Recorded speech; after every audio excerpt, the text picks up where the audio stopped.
6 months, the FCC has given out over $2 million in fines to television networks for obscenity violations. That's right, but you know, the networks are complaining that they can't really tell themselves what is and what is not obscene. So we're going to figure it out this morning right here on Today Now. Joining us is FCC spokesman Samuel Leslie. Mr. Leslie, how do you at the FCC go about deciding exactly what can and cannot go on TV? The key word is context. There's no reason to fear a fine as long as your content has artistic or factual merit. Such merit can be found in programming ranging from NBC's nightly news to CBS's sitcom How I Met Your Mother, starring Alyson Hannigan. Well, could you give us an example of artistic merit? Well, if Alyson Hannigan were to take her top off during an upcoming episode of How I Met Your Mother, that would not in and of itself fall within the definition of obscenity.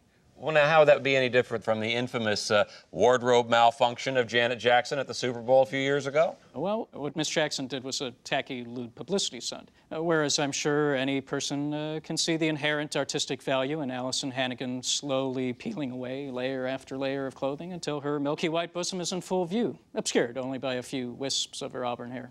That would be acceptable. It would be beautiful. Well, I understand you have some clips that we're going to show to help illustrate this. Yes. Now, in this scene, Alyson's character Lily is trying to convince her boyfriend Marshall that they should be more adult.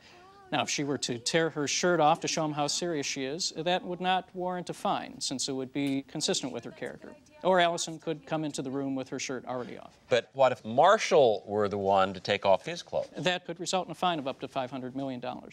You know, I could give additional examples. Let's say that the producers of the tragically canceled Veronica Mars wanted to do a nude scene with their character Trina Eccles, played by Alyson Hannigan. She could be pulling herself out of a pool to reveal that she isn't wearing a suit. What do you say to people who say that the quality of television is headed south, Mr. Leslie? I think that there is some legitimacy to that, and I would actually encourage more of the networks to be bringing in talented people such as Alyson Hannigan into their programming. For example, on Alyson Hannigan's IMDb page, there's a credit for an unaired pilot called Me and the Boys.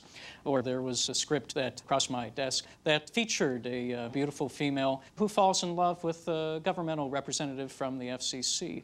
Personally, I could envision someone with the talent and beauty of, say, Alyson Hannigan in the role of that female. There really should be more programming that features her talent. Mr. Leslie, thank you so much for your time this morning and clearing all this up for us. Thank you.